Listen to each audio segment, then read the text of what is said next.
and welcome to the Perinatal Roundtable, where we talk about all things pregnancy and postpartum. I'm Abby, a virtual pelvic floor PT and a mom of 3, and I started this series because I believe every mom deserves to have a village of experts in her back pocket. And today, I'm so thrilled to introduce Danielle Bruner, a postpartum doula and educator who helps first-time moms prepare for life after birth with practical, proactive support. Through postpartum planning, hands-on resources, and emotional support, she helps moms build confidence, strengthen their support systems, and navigate that transition into motherhood with less overwhelm and more intention. Thank you so much for joining me today. Thanks so much for having me. Yay, I'm so excited. Well, let's just jump right into it. I love the topic so much about preparing for postpartum because so many moms focus on preparing for labor and birth, but then they don't necessarily prepare for what comes after. So why do you think postpartum planning tends to get overlooked? I think for a lot of us, we just believe that motherhood is just going to maybe come naturally to us. We've wanted to be moms for a long time. We've watched other women go through the process. Maybe you have younger siblings, so you've seen that, or friends who have had babies. But postpartum is one of those things that until you do it, you really have no clue what you're about to step into. Yeah, I totally get that. I like I said, I'm a mom of 3, and I even like every postpartum was a little different each time. So I learned with my second, like I definitely, once I went to have my third baby, I can't just say, I've done this before, it'll be fine. It's like a whole new transition, a new period once you have other kids to take care of too. Yeah, and you're learning so much about yourself through that process too. Especially if it's your first baby, it's your first time being a mom. And then with your subsequent babies, you're a mom to that baby for the very first time. And every baby has a different personality, different needs. Some are more highly sensitive than others. And you might experience different issues with one baby to the next. Like maybe one really struggles with sleeping, another really struggles with breastfeeding. So taking some time to think beyond birth before baby arrives is really important to set yourself up for success in a time when your sole focus is on baby. And just taking that time to plan during pregnancy can really help you stay grounded during that time frame and making sure that you're being taken care of, not only like physically with good foods and sleep and water, but also mentally and emotionally. Yeah, absolutely. Now, I've heard you talk about this idea that moms really just shouldn't have to like figure it out as they go. What are some of the biggest challenges you see when families don't have a plan in place? I think what happens is we're taken by surprise by a lot of things when we don't have a plan in place, and it leaves us scrambling to find support. It leaves us scrambling to know where to turn in a situation where maybe mom is struggling mentally, and you haven't done any legwork to know, like, okay, who do I go to? What are the counselors in my area? What are the doctors in my area that I can go see? Medical complications after birth, like hemorrhaging or postpartum preeclampsia. I'm seeing that so much more. And moms are just completely taken by surprise. And it's like, okay, well, what are you going to do with baby if you have to go back into the hospital for a few days? Is baby coming with you? Is baby staying with dad? Who's going to help with baby? Are you going to pump? Are you going to try to nurse baby through these things? And if we don't have any sort of a plan or idea of what could possibly happen, it just intensifies that stress level so much more if something goes wrong with you or goes wrong with baby. Yeah, absolutely. Now, if you had to give someone who's currently pregnant and wants to get prepared for postpartum, but doesn't really know where to start, what are like your top 3 things a mom can do to prepare for postpartum? So I think the first thing that's kind of silly and simple, but like just like you create a birth plan, you can create a postpartum plan. So um, I do this with all of my postpartum clients. I actually have like a workbook that I've created that we walk through, but it's things like researching counselors in your area for a mental health crisis. It has prompts for you to talk with your spouse about how you're going to communicate about responsibilities. It has you researching a couple meals that are easy to make. It has you thinking about creating your support system. So who can you call in the middle of the night if you need help with baby, in like an emergency situation? Who can you call for help during the day? It has you thinking through, how do you want to deal with sleep? So are you going to take shifts with your spouse? Are you going to be nursing and you've decided that you want to just kind of take that on and let dad have more sleep? There's so many different ways that you can go about these things. And so just taking some time to think through them and talk them through with your spouse. My husband likes to make the analogy. It's like having a play in a football game. Like, you're going up to the line of scrimmage, you have a play ready to go, and then, right, you're the quarterback as mom, and you can always call an audible and say, nope, okay, this was our plan, but I'm realizing now that I need to shift things. But if you don't have a plan to start with, there's nowhere to shift. And so I really like that analogy because it goes into all areas of life, right? Like, you can always make changes and be flexible, and you should be flexible with a baby because babies are unpredictable, but at least you have a starting point. Yeah, that's awesome. I love the idea of having a postpartum plan because so many people go into labor and delivery with a birth plan, but again, completely ignore that postpartum period. So I love that idea of at least have a plan, to have somewhere to start, and then you can shift and pivot as needed. Yes. Yeah. Okay. Now, let's talk about support systems. So I know support systems is a big part of preparing for postpartum, but for someone who maybe doesn't have like a lot of family or friends, or just doesn't even know where to start, what can that look like? And what are some tips that you have on just where to start with building a support system? Yeah. So it really depends on your budget and where you want to go. So if you do have a budget that you're able to save up and prepare, like, a lot of us are paying for our support system. So you can hire a postpartum doula. Doulas can come in during the day. Postpartum doulas can come and do day shifts, or they can do overnight shifts. There's night nurses as well, lactation consultants, PTs. There's all sorts of paid services that you can utilize in your area. But if we're going to go the free route, like, for example, I know myself, I have a in-person support group in my area. We meet once a month. The lactation consultant that I work closely with, she has a twice a month free support group. So check your area. Get on the Facebook groups, like, search your city. Like, for example, I'm in the Cleveland, Ohio area. So search, like, we have like a West Side Cleveland moms group. Get in there. There's tons of people posting in their free support systems. You can call your county. A lot of times they will have a list of supports for you as well.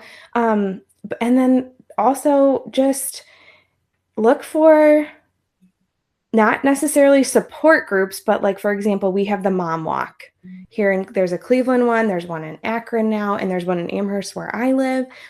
There's all these groups, La Leche Leagues, again, free groups where you can just go and spend time with other moms. And I know this might be like a controversial statement to make, but sometimes you have to be the village first. And that's what I preach. Like, if you want a village, you got to be the village. So if you see a need in your community, step up and say hello to your neighbor. And if you find out that they just recently have a surgery, you bring them a meal. And I am telling you, people remember that. Not as many people are doing that nowadays. I was taught that by my mom.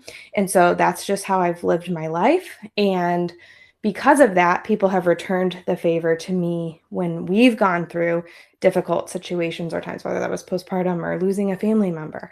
So sometimes we have to step up and be the village first, and then that will come back to you tenfold. Yeah, I love that idea. And I think that's so important. I think you're right. I don't think we do that enough. I think we're always behind a screen, whether that's email or your phone or texting, which that's great. But if you want people to give you in-person support, bringing a meal, sitting with you after you have a baby, it's important to also provide that support to others. That's how you can build that support system over time. And it takes time. It does. And I think too, sometimes we want support. We think we need other people like in the exact stage of life that we are in as well. And of course, that's great to go walk through life with people who are in the same stage. But the women that really showed up for me were a lot of like the mamas and the grandmamas that, they were retired or they had a little bit more free time and could come and sit with me and baby. So don't like discount those people in your life. And even also, like, I used to be a teacher prior to having a baby, and I coached a dance team. And by the time I had my baby, some of my dance team girls were getting a little bit older and in college. And I remember they got together and made me a little basket, like those younger girls that are, maybe not moms yet. So surround yourself with community of all ages and stages of life. And there's so much wisdom to be found too in that. So I think just allowing yourself to not get like pigeonholed into thinking, oh, I just need mom friends. Like, yes, that's great. Please get some mom friends, but also expand that lens a little bit. Yeah, I think that's great. And kind of on that same track, when you're building that support system, I know for me personally, asking for help is really hard. It's almost like you're admitting a weakness. Mhm. And I Yeah. feel like growing up, that was instilled in me of like, you need to be independent, you need to be strong, just do it, like get through it. And I think that's kind of how our culture is too. It's just kind of get through it, look online, Google it, that kind of thing. And so if for the moms out there trying to build that support system, what's the best way they can kind of get over that in themselves and actually ask for what they need? Yeah, it is really hard. I remember with our first baby, my husband especially was the one that was like, "No, we don't need any help." And I'm like, I think we need some help." Um, but I think being really specific in your requests are really good. And then also when someone offers help, do not turn it down. I see that all the time because obviously I'm a postpartum doula, and I told you, like, my mom raised me to just kind of be this way. So I'll reach out to a friend and be like, "Oh, hey, can I bring you a meal?" And they'll be like, "No, I'm good." So I stopped doing that. I'll be like, "No, I'm bringing you a meal. Is Monday or Wednesday good?" Um, but when someone offers it, please say yes. Because what happens is when you continually say no, people aren't going to offer anymore. So we learned too, especially with our second, I didn't even get into my story, but I had severe postpartum depression and anxiety with my first, to the point where like I we needed help. Like I was not physically, mentally able to help for there was a season where I was like bedridden. It was so bad. And then as I was getting better, my mental health got so much better when I was surrounded with people. So I had to ask people to come over. And so sometimes the ask isn't necessarily like, "Hey, can you make me a meal?" But it's like, "Hey, do you want to come over and sit with me and the baby and have a coffee?" Like start with that. And a lot of times what would happen is people would come over, and I remember I invited my mom's, or not my mom, my grandma's best friend. She did this one day. And I was like, "Do you want to come over and sit with me and the baby?" And she ended up doing my dishes and sweeping my floors, So sometimes it's just that initial reaching out, um, or invite a friend like, "Hey, I got to run to Target. Do you want to come with me?" Just invite people to come alongside you in your life and what you're already doing. Like, don't complicate it, right? This is what I'm already doing. Do you want to come be with me in it? And that's how you walk life together. Gosh, that's such great life advice. Just for any stage of being a woman and trying to make friends and be there and understanding that asking for help or saying, "Hey, you want to just like come along," is all it takes. Like you Yeah. said, don't complicate it. It's, just keep it simple. Yeah. And then like I said, when people offer, like I remember one time when we had our son, some friends were like, "Hey, we want to come over and meet the baby, but we're stopping at Aldi first. Do you need anything?" And my initial thought was like, "No, we don't need anything." And then I was like, "Oh, you know what? I used like the last garbage bag. So if I don't have to go out and get that right now, and I already had a toddler at the time, great." And I was like, "Actually, you know what? We need garbage bags." And they brought them and we offered to pay them back and they said no. Like, people like to help. They really do. People like to feel needed and supported. Think about how you feel when you help someone else. Like, it's good. You feel good. And so you're giving that gift to someone else. Yeah, that's so good. I've like found myself just in the last couple of years trying to adopt some of that mentality of like when somebody asks if I need anything, even if I have that first initial thought of like, no, I mean, not really. I dig. What do I need? Because just like you said, people, they wouldn't ask if they didn't want to. And I know when I ask somebody else, can I get you anything? And they say no, there's like a little kernel of disappointment. Like, but I wanted to help. Like, I want to be there for you. So when somebody asks me for something, I dig deep and I find something. Yeah, believe them when they say they want to help. And sometimes that help, right? We need that practical support. Like, hey, can you do the dishes while you're here? But sometimes that help looks like just somebody listening to you too. Yeah. Great. So what are some of what's like your top 3 things moms can do to prepare for postpartum? Okay, so number 1, start building that support system now. So be a mom detective, right? Go on Facebook, start creeping in the mom groups, see what's available in your area, whether that's free support or paid support. Start reaching out to friends and family to see who's available too, if you needed help during the day or overnight. Number 2 is work on that postpartum plan. And that's something that I offer on my coaching calls where we do that together. And then number 3 would be start practicing asking for and accepting help. So a great way to do this right now when you're pregnant is like when you're setting up the nursery. Ask your friends if they want to come over and do a nesting party and make some meals with you and pack your freezer beforehand. So start that process now so that when the time comes postpartum, you feel really comfortable being able to ask for that help. Awesome. Now, you are such just an amazing figure in the postpartum space and birth space and just perinatal space in general. And you have so many resources. Can you talk a little bit about all of the things that you offer? Sure. So my website is abridgetomotherhood.com. And I started a podcast over a year ago. It's also called A Bridge to Motherhood podcast. And on there, we talk about things from pregnancy to postpartum. And I really wanted to create that again, like you, to just like be a free resource for moms to come and get support. I've had all sorts of great guests on there, from baby-led weaning to, I just had someone on talking about allergens. I've had pelvic floor therapists. I've had perinatal mental health counselors. Basically anything related to pregnancy and postpartum, I've had someone come on and talk about it. But my business, my passion is really postpartum. Obviously, you heard me talk about my story with severe postpartum depression and anxiety. And after that happened to me, I was like, I do not want another mom to experience what I have experienced. So my supports are really to come and wrap around mom. So online, I offer one-on-one coaching calls, and we can do this during pregnancy. I've had moms book me during pregnancy and we talk through creating that postpartum plan. But also a lot of moms like to book within like a week or 2 postpartum and just come and talk to me about everything that they are experiencing, to talk through, breastfeeding issues, sleep issues. Maybe they're experiencing some pain and they need help locating a provider to help with that. Wondering if what they're experiencing mentally is normal, all of those things.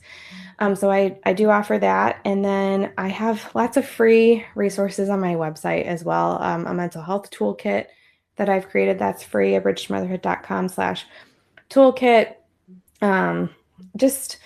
I try to provide as much stuff for free as I can, but online, my best, if somebody would want to work with me, it would be that one-on-one coaching.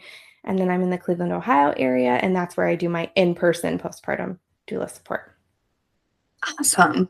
Hey, I'm so excited because I love providers that just want to be there for moms, whether it's through free resources or podcasts and getting them information. I love that because I think it's so needed in this space. Moms don't have enough support. And so Agreed. I love that. Thank you for everything that you do. Thanks so much for having me. This was a great conversation, and I hope it blesses the moms that hear it today. Yeah. Well, thank you again for being here and sharing your heart and your expertise with us today. And for everyone watching, thanks for hanging out with us at the Perinatal Roundtable. And as always, I'll catch you in the next one.